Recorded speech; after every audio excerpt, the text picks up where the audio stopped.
So there's a recent study done, and it showed the two largest causes of back pain in active women in their 40s, 50s, and 60s.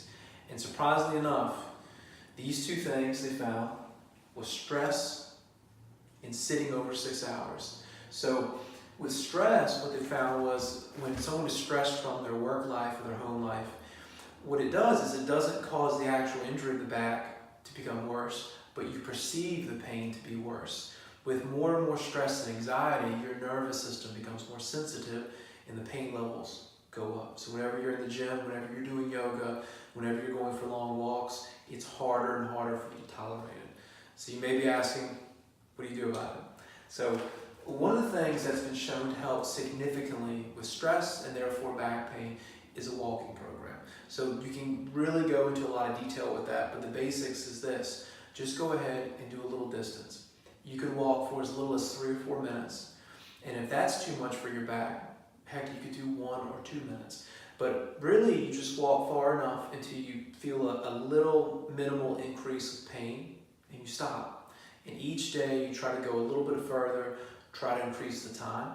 And what that does is that's been proven to significantly impact stress and anxiety, along with other health markers like diabetes, hypertension, cholesterol levels. So that does a lot of things, but will help with back pain. Another thing we have here is lavender. So lavender is one of those supplements that has been shown over and over again to be effective by research. There's a lot of essential oils that do not have anything backing it up. But there was a recent study with lavender that was done that had 2 groups. One was in the dentist office waiting for a root canal, and the other was in a physician's waiting room waiting for a heart transplant. And both groups were giving these pills, and the people didn't know what were in the pills. There was either sugar or lavender.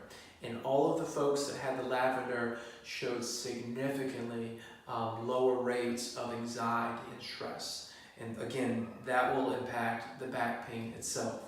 So along with stress, we have sitting. One of the biggest things they found in the study with these women was sitting beyond 6 hours. That was a big link to the back pain. So there's 2 things that you can do to reduce that and reduce your back pain. Active recovery and the master positional alteration. So that's a lot of big words, but basically these principles are pretty simple. We can go into some big detail with them, and we talk about that in my book called The Back Pain Toolbox.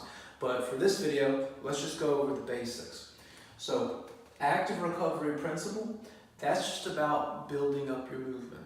With back pain, it becomes more, the back itself becomes more sensitive, it moves less. So you just have to simply build up your activity levels. Start small, do a little bit of walking, build that up, do a little bit of bending and twisting, and just build up your movement, and that will make your body less sensitive to the back pain. Another thing we have here is to master positional alteration. So what that means is we want to avoid that seated position.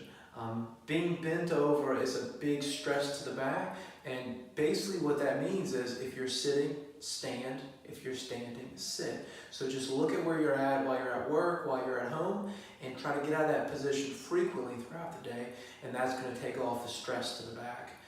So try all these techniques here. Over a period of days and weeks, you can see some good long-term relief of back pain by using those.